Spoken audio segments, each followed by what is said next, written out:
Good evening, ladies and gentlemen. On this Final Four weekend, WrestleMania weekend, how you want to dub it, we're going to discuss all things Final Four. We'll talk about South Carolina going undefeated to win the championship against Iowa. What's next for Don Staley and crew? Plus, on the loser side of things, Caitlin Clark and her Iowa Hawkeyes lost in the championship game. What is her legacy after losing in the championship game once again? Plus, the men's side of things, UConn beats Alabama. Boo. And Purdue beats NC State. What you get Purdue and UConn in the national championship. We'll discuss that matchup as well. Plus, are some of the older vets in the WNBA hating on the new ones, and we'll discuss why they're not elevating the new talent, unlike the NBA counterparts with Victor Wembanyama.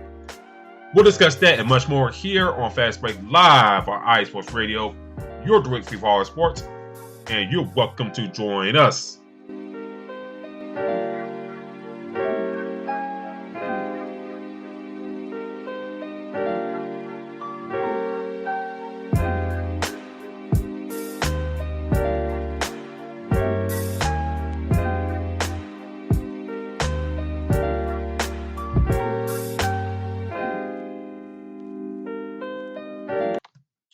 And join us as you shout tonight, ladies and gentlemen. Lots to talk about, lots to get into. It's feeling good to be back. Seems like a lot of stuff been going on since we took last week off for Easter, and a lot of things have happened. A lot of controversy, a lot of good basketball, all that good stuff. But we in here today before bring D-Lock along. The NBA playoffs about to start here soon.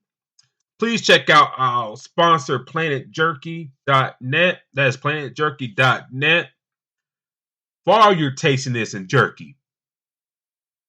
Now, you could order some jerky tonight and probably get it expedited for tomorrow for tomorrow's championship game. But don't do that to those good old folks at Planet Jerky. Just be a responsible person. Order your jerky. Wait for it. And you just get it in time for the NBA playing games. College basketball is wrapping up here soon. So, kind of too late for that. But head to PlanetJerky.net right now. They always got good sales going on. So do please check out our sponsors there at Planet Jerky. Now I got that out the way. D-Lock, how you doing tonight, sir?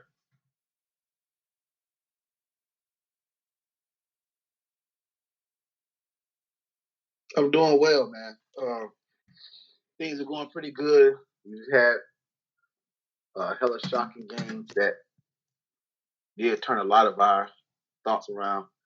As far as the tournament, very excited. Congrats to South Carolina women's going undefeated. That's a big, big accomplishment. And it was a hell of a season. Let's go ahead and jump into that game. And for some of y'all, I did not watch that game. I watch it in bits and pieces. I was at work today. So some of y'all probably wondering why we're 20 like in gaming like we is. Sorry, I was at work. All that stuff, helping the sick and suffering. So, but I did catch bits of it. South Carolina did win 87-75, in which don't let the final score fool you. That game was close. It's just, South Carolina kind of pulled away late, but that game was close for most of the part. Even with Iowa leading at times as well. Caitlin Clark had 30 points, 8 rebounds, 5 assists. And she played, basically the starting 5 played most of the way. Martin had 16 points, 5 rebounds, 4 fouls for her. O'Grady was only the real bench player that played significant minutes. I'll get to that. We'll get to that point here in a little bit for the Hawkeyes, but she's scoring no points off the bench. Meanwhile, for South Carolina, it was like a collective effort. Excuse me. Camila Cardoso, the tall, beautiful lady from Brazil, 15 points, 17 rebounds for her. Off the bench, you had Tessa Johnson, who we're going to start hearing a lot more of down the road. 19 points off her bench for her. D-Lock, I think, we talked about this, even on Twitter as well, or X, where you want to dub it. On one hand, in South Carolina, you got to a point last year in the Final Four, but you got beat while you're undefeated. So that's like a redemption arc. Like, damn, can we run this back and go undefeated and restake our claim? On the other side of the championship game, you got Caitlin Clark in Iowa. Really hit the national spotlight in that championship game last year against LSU. It's well documented. We talked about here about the Angel Reese, Caitlin Clark, showmanship. And that carried over to this season here, in which, as great as she was breaking every record, scoring record it was in the NCAA, one thing you got to finish the story on, no pun intended, is winning the NCAA title. So what are your thoughts of this game and the outcome of it, in your opinion?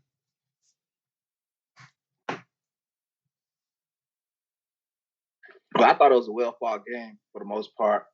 Obviously Caitlin Clark having the most attention, even though she dropped 30 points, 10 for 28, which is not that good. 5 for 13, that's not too terrible. But at the time, it seems like Iowa had a hell of a chance. A lot of people saying, well, hell, the refs want Iowa to win, X, Y, and Z, because of these calls. But South Carolina got it done. They were able to stick it out and, finish the mission.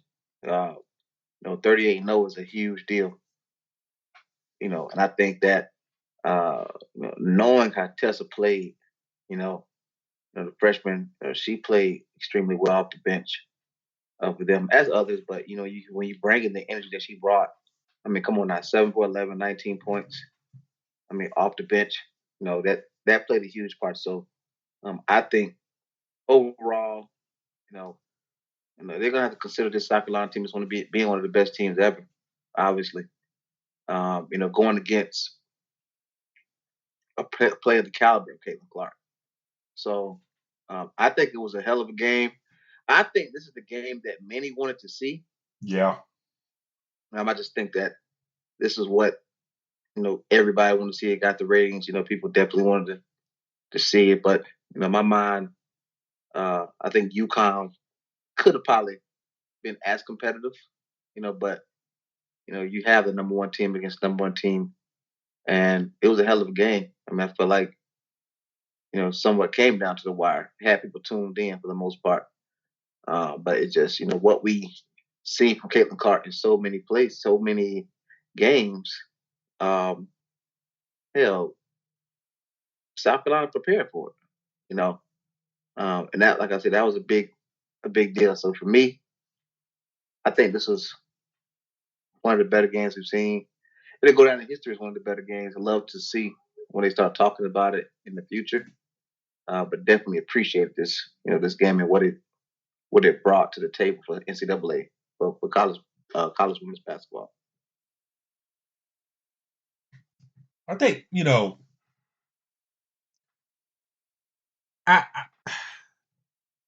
for me, I think this is the outcome I thought was going to happen. Other outcomes that I could see happen, like if Juju Watkins led USC on a great run. And, one matchup I was kind of hoping we saw And it kind of been like a pass of the torch type of story in a sense. It was like USC versus Iowa, Clark versus Watkins, the old guard at college basketball, and you got the new guard that could, like I mentioned like a couple times over the last few weeks, that could potentially pass on her records here about like 3 years from now. So, and I look at this game, man. Like Tamara Rodriguez brought up, the bench depth of this squad of South Carolina. 37-0 on the bench. If Iowa could at least cut that off a half of that, they win this game. But like Tamara Rodriguez brought up, another thing, you got to throw in there. They lost a lot of time for last year's squad. You reload along with your freshman class, and now you're 40-0 again. Well, you went undefeated this time around compared to last year.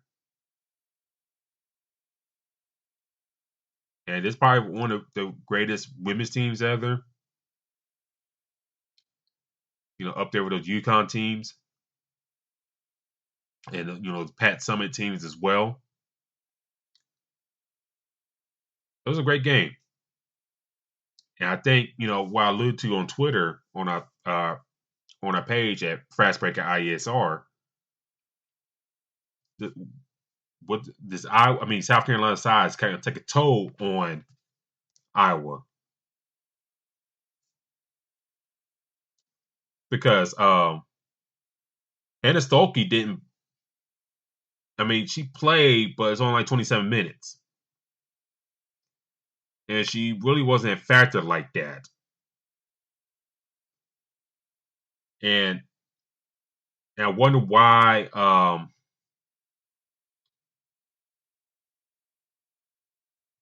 why Lisa Bluter didn't play her bigs more. The coach for Iowa. Because sometimes you got to fight size with size. You got to tell your ladies, kind of like, like when NC and Alabama had to continue with the bigs had to guard with. You got 5 sides to side. You got to play tough. You got to play through it. Same thing Lisa Splund should have done. I would have rotated even more bigs to kind of contain Cardoso down the post. Throw a lot of people out, tire her out, do something. In that sense. But I'm trying to bring up the rebound stats here, in which, Iowa got rebounded. And if you're not, playing your bigs a lot, and you're trying to go small, which, yeah, it can work, but that can only get you so much. And like I mentioned about, the bench scoring and stuff like that, Johnson having the game of her life, 19 points off the bench. That was a dagger right there. That was a dagger right there. She shot the ball well, 3 for 6 at 3-point land. If you cut that in half, you may potentially win the game. So, it's a bold. I know you kind of knew maybe she would go all in with the starting lineup, but also, kind of don't go away what got you here in the first place. Because sometimes you're trying to overthink things in a coaching sense. It could come back and bite you in the ass. And in this one, it may not. But I think we all knew South Carolina was the top dog in college basketball this year. Don't matter how good. Oh yeah, we definitely do that. Don't matter how good Caitlin Card is. Don't matter how good LSU was and Angel Reese was. The young freshman girls, Juju Watkins, the girl from North Carolina, Notre Dame, excuse me, that escapes my mind right now. They were the top dogs. They were the top dogs. I agree with you. I think we knew that. Everybody knew that. And we knew that over time this team would just do to make something great happen. And this is the way that you cap it off, right? You have this undefeated season. Caitlin Clark has been playing outstanding all year. This solidified, and that's why I said this may be one of the best teams we've ever seen. And it's something that has to be talked about because of what they've done and how they ended everything. So for me, again, I agree. We knew that this team was one of the better teams out there. But to cap it off this way, they're definitely in that discussion. So to read back some over the comments in the chat real quick, I appreciate y'all joining in with us tonight. How you doing tonight, Mr. Terry Rodriguez? Mike Pat in the chat. How you doing tonight, sir? Mike says, good evening, guys. Have a great show. Just to throw in and mention the Wizards in there for me, thanks. Yeah, the Wizards. Ugh. This is like a bad year for the Wizards to suck ass. And this draft is decent in my opinion, but you know what? This off topic about the Wizards. The Wizards should just run this roster back for next year and suck again, and potentially try and get some of the top prospects for next year.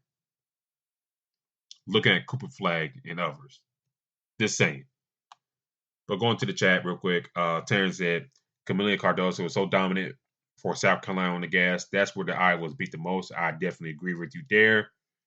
And I think, I already read the bench comment as well. So, I think everybody's in the same boat. South Carolina was just too deep. And we saw the result in it. And you see in the box score that Iowa starting 5, most of them played 40 minutes in the game. To put a circle on everything in women's college basketball, what's the next steps here in women's hoops? Like this past year and a half has been a whirlwind experience. Like the internet, I always say this on the Crooks process, it's like a blessing and a curse. It can help elevate things, but it can also hurt things in terms of growth. What do you think should be the next steps for like the NCAA to kind of maintain this momentum? And what should the WNBA do to help take what's hot and bring it to their own brand and trying to get that thing up and jumping like they have trying to do since the inception? What's your thoughts? I mean, if I'm just going to flat out say, I think one of the biggest things that they need to do is have an expansion of teams. We need to have more teams, more professional teams. We have a lot more professional teams out there. You may have a chance to really see more players. You'll see more expansion, different teams, and different players in different cities. It gives you that chance to do that. But if you don't have, enough teams where, clearly we look at this draft coming up, this draft is going to be loaded. But when you have only so many teams, they're going to stack the NBA teams that they have already. So for me, when you have more professional WNBA teams, it'll make it more, competitive.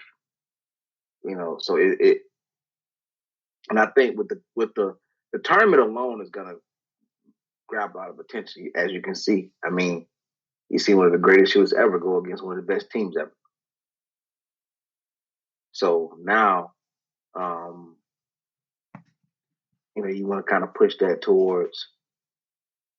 You want to push that towards WNBA. Now, what is it? 12 teams total for the WNBA, correct? Yeah, 12 right now, and then you got the team coming up in San Francisco. Right. So you're looking at the draft with its 12 draft picks. And hell, we can name 4 or 5 players right now that are going to be great in the WNBA. So, when you can expand how many teams there are in this league, you make it more competitive, and then you can go from there. But I think the biggest thing is being able to have more teams to where it can be more competitive. Because it is good, but I think more teams, more games, and I think it's going to continue to evolve like that. It's not necessarily about the college level, but they have a lot of teams. They always have a lot of teams. I think it's more so more geared towards the professional teams. So for me, I think it's best that they make that move to where they can add more teams. They do that, I think now we see more revenue, and more attention. I think for me, I'm kind of curious what y'all think, what y'all in the chat should think, how they can catch lightning in the bottle with the momentum that women's basketball has garnered the past year and a half. I want to hear y'all thoughts in the chat as well. I know I didn't get a chance to kind of promote this, X and Twitter, whatever. But please, if y'all got any thoughts, throw in the chat for me. I'm going to go to the NCAA side first.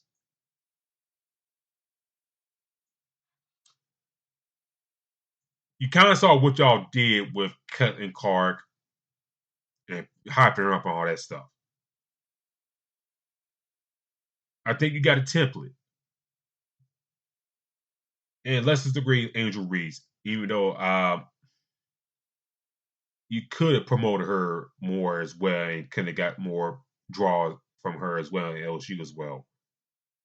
But we'll stay right here.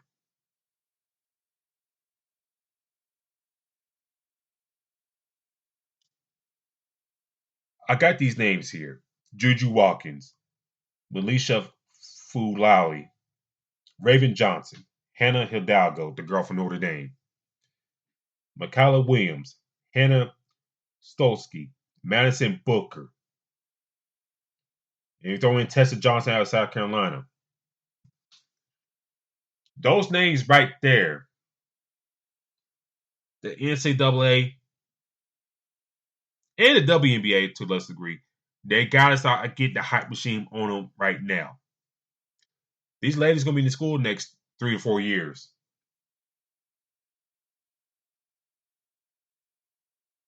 You got to start throwing some weight behind them, and by the time they come out for the WNBA, you're ready made. People know who they are, and they're going to continue watching the success in the WNBA.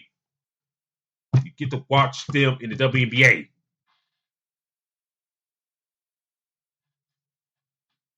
That's about 8 names I gave out right there, D-Lock, that they should be promoting. By the time next season gets kicked off. I don't give a damn. The team sucks. Whatever. You gotta throw your weight behind these ladies. Also pressure these networks too. And like on to this point, like you seen having topics on this on First Take and stuff, which they should have did a long time ago. But instead of talking about the same crap. But anyways, you see the discussion happen on First Take, as well. You see that, that stupid ass comment by Emmanuel Acho on his show, in which he got dragged by the old coals about that, about Angel Reese. But it's still discussed on these shows.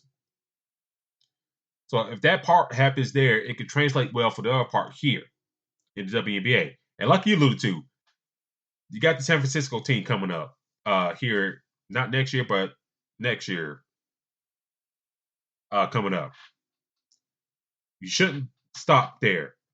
You got to at least throw in one more city in there. Where? I don't know. The teams you got right now, you got one in Seattle, you got one in LA, you got one in Vegas, you have one in San Francisco here soon, you got one in Phoenix, you got Dallas, I think I missed like Washington, Atlanta, New York, Indiana, Minnesota. I feel like I'm missing one, but Chicago, excuse me, yes. So I don't know, maybe throw one in Toronto. Do you throw one into like a budding city that population growth has happened, like a Nashville? Just a lot of questions there, where you can go with this stuff. And also, before I let you back in, Diana Taurasi was trending. And she was making some shade comments and stuff like that with her telecast with Sue Bird. And one thing, and we discussed this last year's draft with Victor Wembanyama and all that stuff. What is one thing that the league did not do, and the players on that stuff did not do? Current and former did not shit on that young man at all. They knew he was going to be the number one pick. You had all these top guys hype him up, talk about him, say, damn, he's going to be great. He's going to be the best.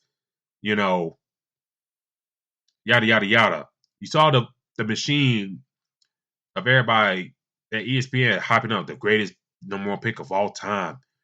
Better than Patrick Ewing, better than Tim Duncan, better than LeBron. We saw that. We discussed this on the show. But if y'all seen the clips of Taurasi and Bird just throwing shade on and stuff at these ladies, it's like, what we doing here?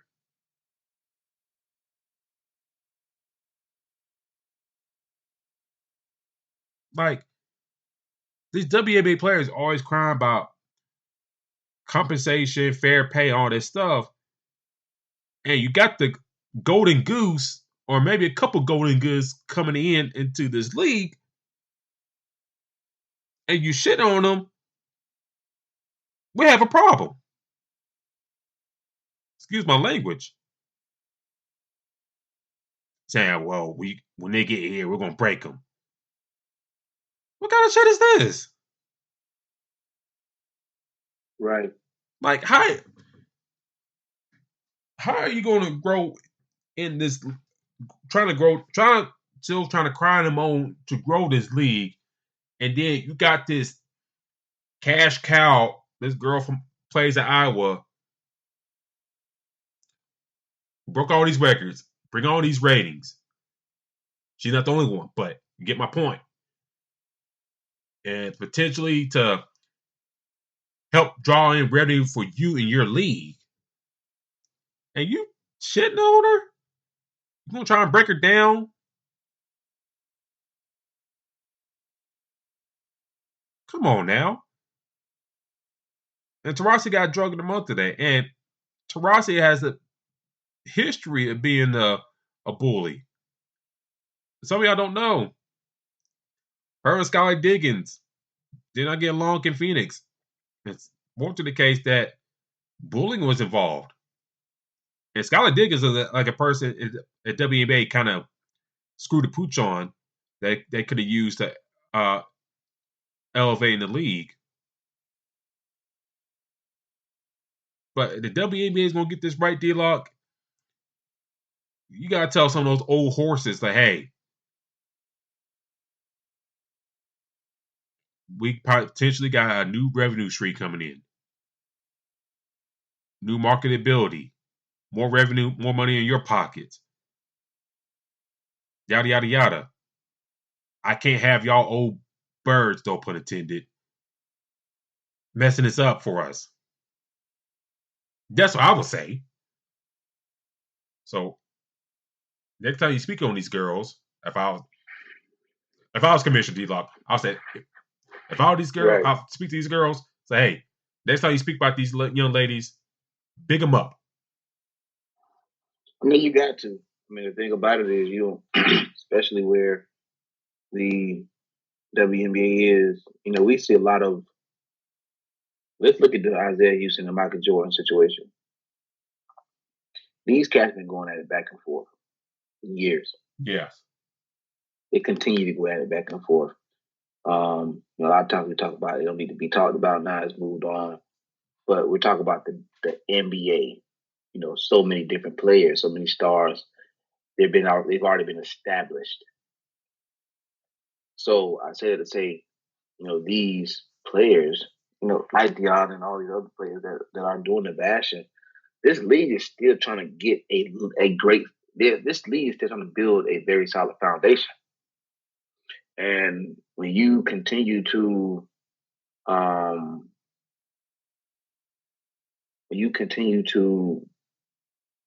talk down, you're not helping anything with that. Because now you're going back to, okay, well, hey, even though this sport is trying to get on its feet, you're already going against the person right next to you. Yep. Or that can carry the torch. So a lot of times, before they can even carry the torch to get it started, they're already bashing, trying to take over. And I understand you want to be recognized as the one that, got the league started, got it moving, or continue to have it moving forward. But let's be honest, it has yet to move, beyond. Like literally, the NBA has literally been sitting in one spot for a few years now. We're just not talking about them add another team. So to make that next move, like, you have to be part of the journey. And that's what, the older players need to be welcoming these newer players. You can't bash them. And they're the ones that's going to be carrying the torch for the next generation of players. So, because the NBA wasn't always the NBA. You had to get to this. Yeah. It took time to get to this. So, to me, I know it sounds like a cry of attention when they do talk about, hey, other players or younger players coming in, but it's not helping anything. No. It's actually hurting a lot of the times. So I think that this is something that a lot of prime players now, and past players need to recognize it to even get on the level where they're trying to go. You have to support each other first. Yeah. And that's not what's going on right at this moment. Because it just seems as if, like I said, it just seems as if they're just trying to throw shade at each other. And once they can stop doing that, maybe they can turn a possibility into actually getting, this league to continue to move in the right direction. And, shout out to Patty in the chat. How you doing tonight, ma'am? I add this as well. It's like it's the fact they're doing a telecast and doing that and throwing that shade during that telecast, watching this, the games. You know what I'm saying? Like the clips I saw, like Andrew Reese and LSU and them, they weren't there to Final Four. They weren't. I mean, you still you showing clips of her and stuff like that and throwing shade. Like, what we doing here?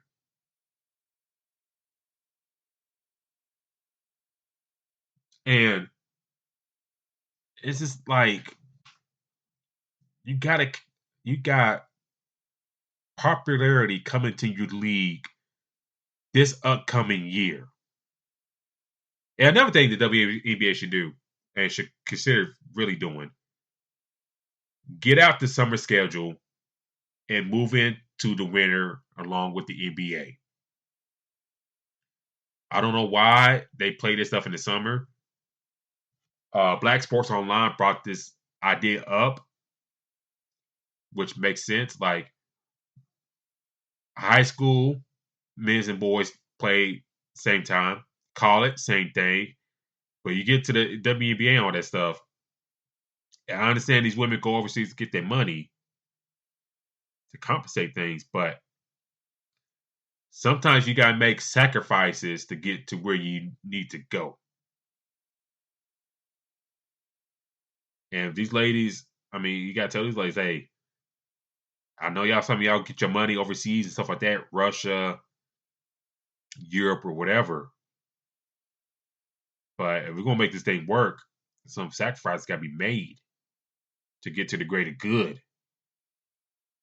So you gotta put the WNBA schedule along with the men's, and you kind of what he said, kind of cross promote.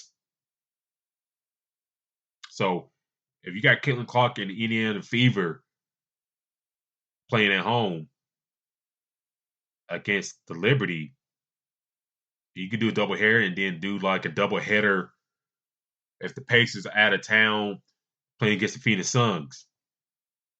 Why not build up to that? Like an all Indiana showcase. Clayton Clark, Leah Boston, Indiana Fever. Later on, you watch Kevin Durant, Devin Booker versus Tyrese Halliburton and the Indiana Pacers. Like very simple. So, the women's game, the popularity and stuff like that, can it be maintained here? I think it can. Can these companies in the NCAA and WNBA, even the NBA, can continue to push and elevate and stuff like that and make more money off of it? There's money there. This is like, I kind of worried that they're going to screw the pooch on this. Like Clayton Clark got offered $5 million from Ice Cube to play for the Big Three. That's how hot she is right now. Andrew Reese is getting Vogue covers and stuff like that. Yeah. It's just like Vogue, State Farm, AT&T deals. Those deals can translate for them, the ladies. What lady would not like to be on Vogue? Just like the premier modeling magazine.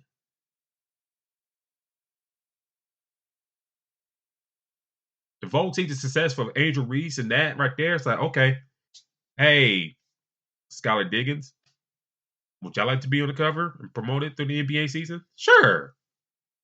So I think D-Lock, I'll get your last word in. But I just think the potential's there. Like Terry Rodriguez brought up, I hope all women's sports continue to grow. Women's basketball has come a long way ever since playing in a hotel barroom post-COVID. It's come a long way. Terry Rodriguez does moving in the right direction. Yeah. And Terry Rodriguez does a volleyball show. We saw the Nebraska volleyball women's team sold out Lakey Memorial Stadium for a volleyball game. So the money's there.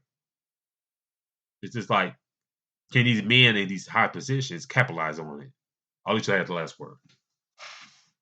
Well, that's the thing. Like, being able to capitalize is the big thing. But it's hard to do that when you have former pro players bashing the younger. So A lot of times that's a big deal. You know, it's not always about trying to say something bad about somebody or whatever, but you got to be able to support and pass that torch. That's how this goes. Get things moving in that right direction. You pass the torch, as they say, pay it forward. But if you don't do that, then it puts you in a situation where you're just like making not only yourself look kind of hatred type, but you're making the league look bad. So, and like I said, you see a lot of competitive rivalries that happen, you know, NFL, NBA, and all of that, but they're established. Yeah. Why? You know, they've been around a long time. The damn Ravens and Steelers game is one of the biggest games ever because it's been established. The 90s, Bulls and the Pistons was one of the biggest rivalries because of how it was established. Yeah. So this was built over time. Lakers and Celtics. So now, you know, they see each other and it's like, oh shit, this is going to be something to match. But you can't do that with the WNBA right now. They don't have that foundation yet. So to start, you know, throwing shade and not let the foundation fully be built, is going to continue to crumble, and they're going to keep falling in the same place if they don't find the right architect to get that moving forward in the right direction. And you're definitely right. Like you're definitely right. You know, I don't want to see these ladies get. I like to see these ladies get higher salaries. I don't want to see them complaining online. You know, come this next NBA offseason about you know freaking Miles Bridges getting like $100 million contract for somewhere. You know, even though he don't deserve it, but you know, I don't want to see them complain about that. So we'll see how things play out. You know, the WNBA draft is not too far along for here, and we'll see. You know how ESPN and the league promotes these next generation of stars for their league because it shows on these networks, and the networks have it. I put some of the blame on ESPN not promoting you know these ladies better over the years. So we'll see how things shake out. Real quick, which transitions to the men's side of things before we get out of here. Last night you had Purdue, NC State, and then you had Alabama and UConn in the Final Four. You had Purdue winning 63-50 in their matchup against NC State. For Purdue, Zach Edey had 20 points, 12 rebounds for him in 40 minutes of action. 14 points for Lance Jones as well. For NC State, DJ Burns, who became kind of like a hero in a sense, especially since beating Duke. He only had 8 points and 4 assists and no rebounds in that game. 20 points for DJ Horn, who took some, in my opinion, took some bad shots at times in that game. And then on the other side of things, Alabama, UConn, close game. I mean, just like kind of like what Patty Ball in the chat about Iowa and South Carolina. Final score kind of don't reflect how the game went. But anyways, they got beat by David Cheese anyway. Grant Nelson, 19 points, 15 rebounds for him, even though he gets some bullshit calls. If y'all kind of sense I'm getting angry, I kind of am. Sirius had 24 points, 13 points for Estrada, who at times could just fuck up his ball handling. Anyways, Bright Shell, who came back from concussion, 6 points for him. UConn, 21 points for Castle, who kind of like was like a game changer for UConn. 18 points for Klingman, who everybody trying to just big up and all that stuff. I mean, he's all right, but you know, fuck him. And 14 points for Carabin as well. D-Lock, real quick, what are your thoughts on the men's Final Four action? I like the fact that Purdue is looking like a team that was on a mission. I think that what happened to them last year stuck with them, and they remember it and thought about it every day. And they're coming to play. And I think that's not a surprise.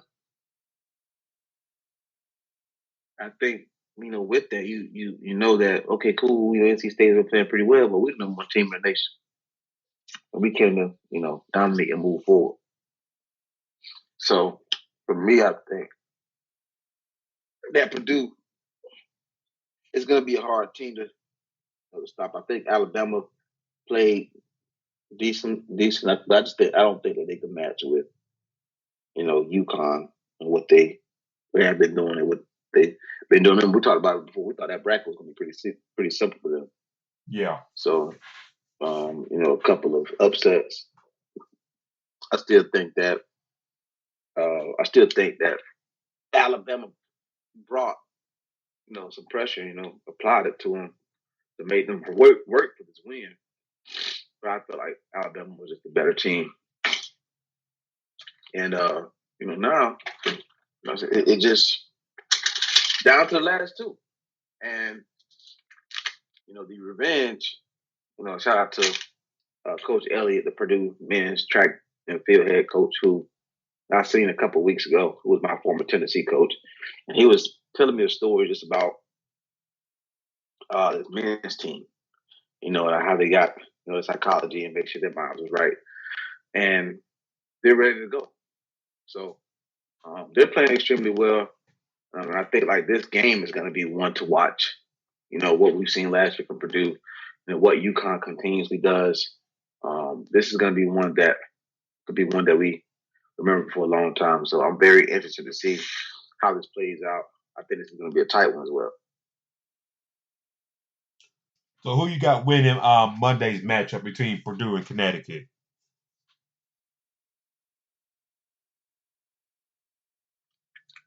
To be honest,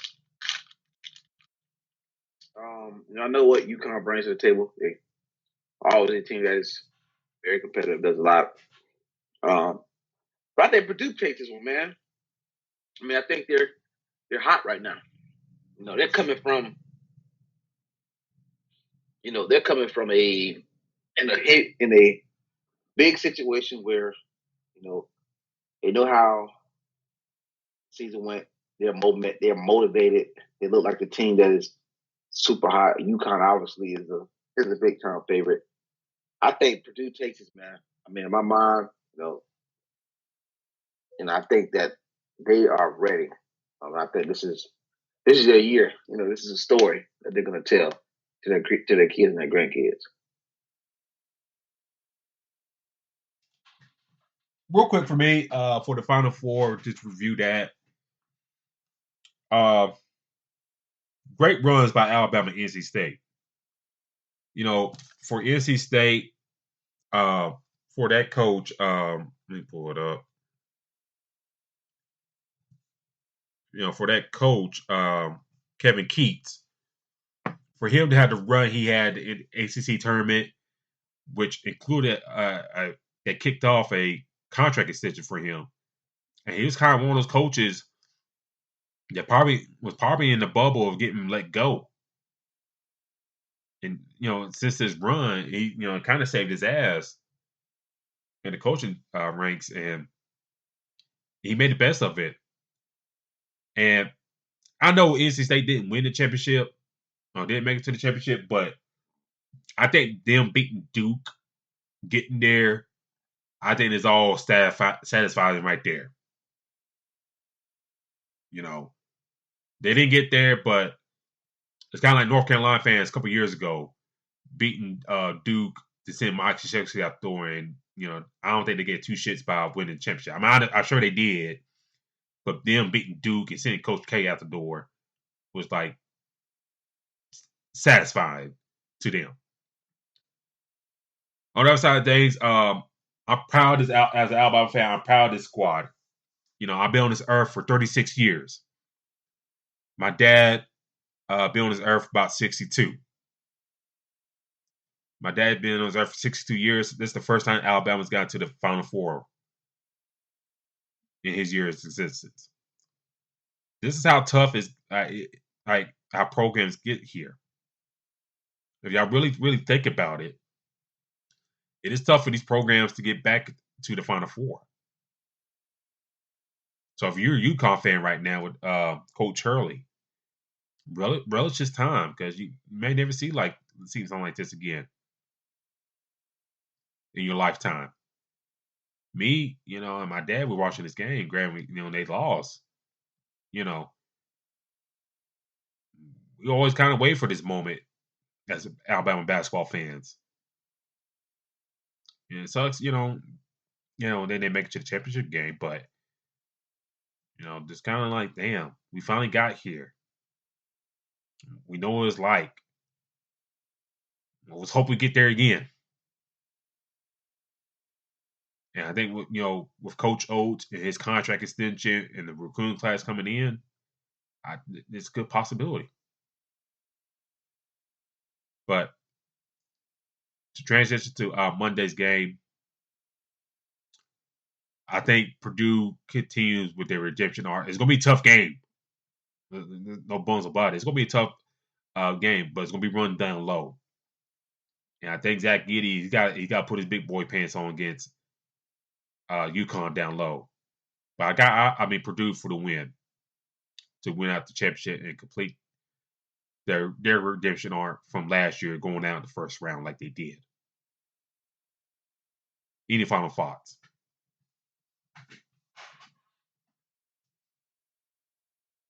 I mean, you're taking a team that's completely motivated, as both teams are.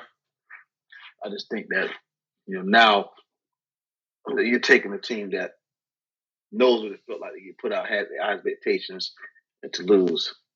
They've been to the bottom. So now, again, I think Purdue definitely this game is going to be close, too. This is not going to be a blowout or anything.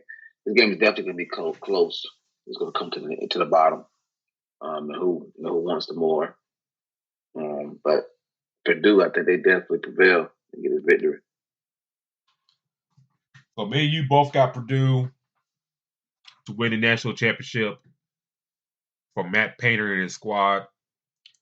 So Monday's game is going to be very interesting, especially down low. And I'm a big man type of guy, so I'm equally, anticipating that matchup as well.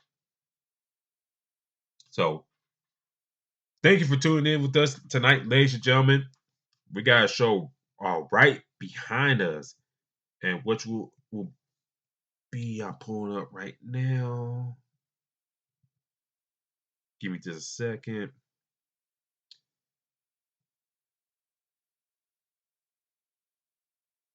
Which will be Palm Tree Sports with Corey will be on right behind us. That'll be all things Florida. So do give brother Corey a listen right after us. And Terry Rodriguez said he got UConn tomorrow. Not a bad pick. It's gonna be a good matchup. It's gonna be good and tough matchup. Corey Pujols, yes sir. But check out Corey Pujols right after us. Palm Tree Sports here on iSports Radio. Your direct feed for all his sports. But this has been our show tonight, ladies and gentlemen. Thank you for tuning in with us tonight. College basketball ends Monday, but don't mean the stories don't end as well. Transfer portal is going on, all that stuff. If we had a little more time, we talk about Bronny in the portal, all that stuff, but probably say that for next week and stuff like that. But D-Lock, how can people find you on social media? You guys can find me at Black-813 on X.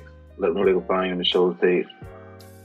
You find the show's page on Twitter /X at FastBreakerIESR. That's FastBreakIESR. Do follow iSportsRadio.com or iSports Radio on all your social media feeds: X, Facebook, Instagram, Also, do check out iSportsRadio.com as well for your latest shows, news, and feeds, and news, all that stuff.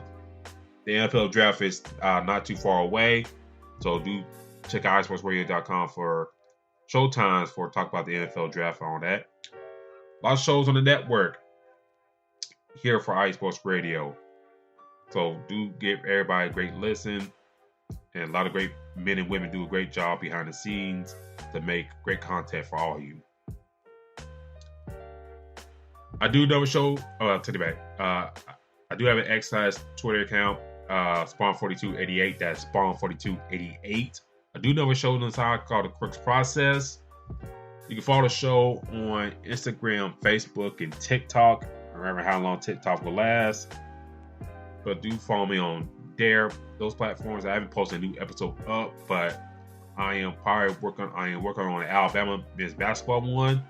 And I'll probably talk about the Diddler P. Diddy himself. But till next time, Jelly Jim. I had to squeeze that in, man. The nickname's too good. But till then, ladies and gentlemen, we'll talk to y'all next week. NBA season winding down. The remaining Boston college basketball and other news going on in the world of basketball. We'll talk to y'all later. Peace.